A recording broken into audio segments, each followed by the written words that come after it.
Value investing. Do you want to invest like Warren Buffett? Learn the investment strategies that stock market giants like him and Peter Lynch swear by. The main strategy behind their success is known as value investment, and today's video is all about that. So keep watching. The strategy was first put forward by Benjamin Graham and later popularized by his disciples like Warren Buffett. What is value investing? In simple terms, it is an investment strategy that involves picking stocks that appear to be trading for less than their intrinsic or book value.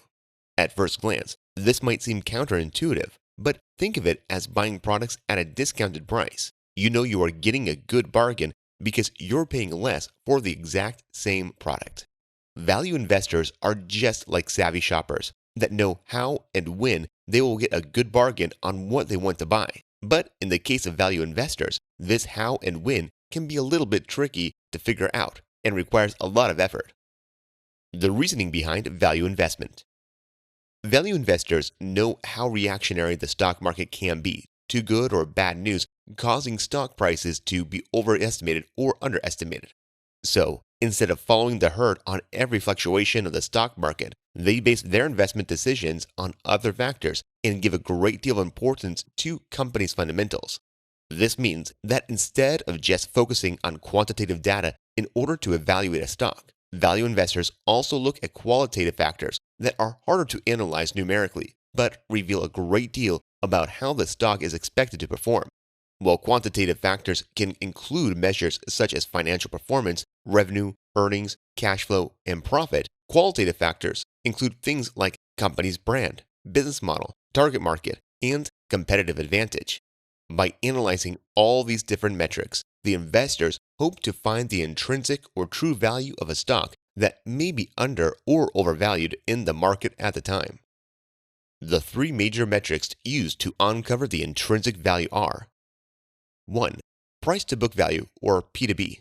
2. Price to earnings value, or P to E. 3. Free cash flow. The P to B value compares the value of a company's assets to its stock price. A lower value indicates the stock is undervalued. The P to E value uses the company's track record of earnings to gauge whether it is truly represented in the company's stock price or not. Free cash flow is used to determine how much the company is likely to invest towards the future of the business, paying off debt and paying dividends or rewards to shareholders. Since it is the money left over after deducting operational and capital expenditures from the company's revenue. Main characteristics of value investment. 1. Margin of safety. The driving principle behind value investing is the margin of safety principle, which dictates that an investor should only purchase a stock when its market value is significantly lower than its intrinsic value. This will act as a cushion if the stock doesn't perform as well as you had anticipated. For example, if you buy a stock for $50, knowing its intrinsic value is $150, you will make a significant profit, even if the stock is selling at its intrinsic value and not higher. What number this margin of safety is will vary from one investor to the next, depending on their risk preference. 2. Does not believe in the efficient market hypothesis. The second major reason that drives value investors to go after their strategy is that they don't believe in the efficient market hypothesis. As discussed earlier in the video, value investors don't blindly follow stock market trends and don't believe that the market price is always a fair measure of a stock's true price due to a variety of reasons. The main is that the stock market is too sensitive to good or bad news and doesn't accurately determine the long-term profitability of a stock. 3. Long-term profitability. Looking for long-term profitability is another characteristic of value investors. Warren Buffett himself almost always buys stocks with the intention of holding them indefinitely. He once said, "I never attempt to make money on the stock market. I buy on the assumption that they could close the market the next day and not reopen it for 5 years." The idea is not to make big money quick, but to buy stocks that you can sell for a profit when it's time to retire or make a large purchase. How to do value investing.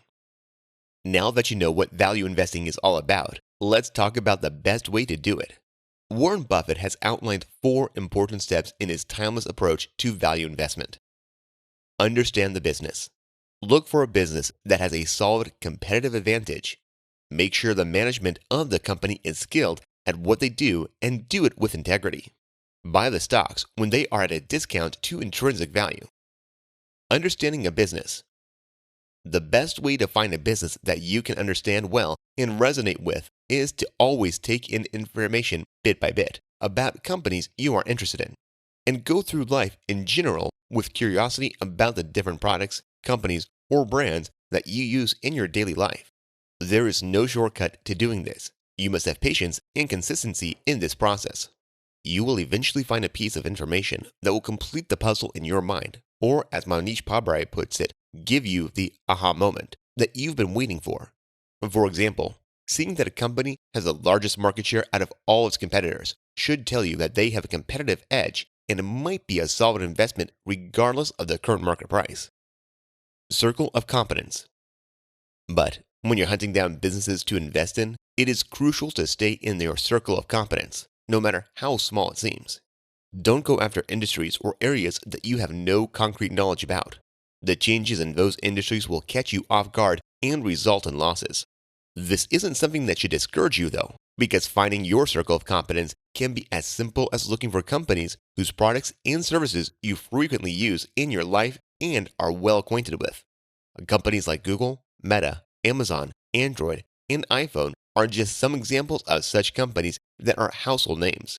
If you trust these companies enough to use them frequently, they must be doing something right, and that can be your starting point to understanding a business further. Looking for a competitive edge. You should look at whether the company has an enduring competitive advantage that will stand the test of time. Here, you're looking for things like low-cost production, large-scale production, global outreach and impact, an inescapable ecosystem, or a massive network effect. Keep in mind that these characteristics will usually be really glaring and obvious, and not some hidden potential of a company. Evaluating the company's management. The quickest and most accurate way to evaluate the company's management is to look at its track record. Has the company's performance reflected what the management promised in their annual reports year after year? If it hasn't, it probably won't in the future either, regardless of what they are projecting today. You can find these reports online on most publicly limited companies' websites. Buying stock when the best price is offered. Finally, the last step is to be patient when looking to buy stock and buy them when you are being offered the lowest price.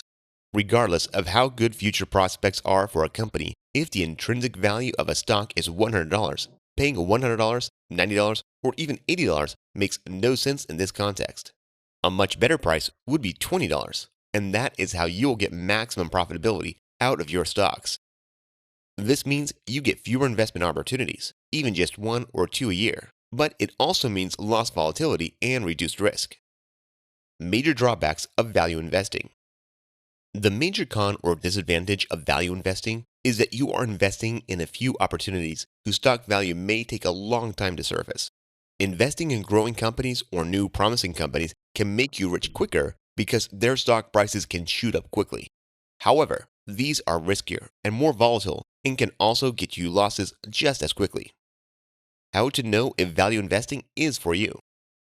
It really boils down to your own risk preferences, but the best way forward is some kind of hybrid approach that allows you to balance risk and gain without turning investment into a gamble.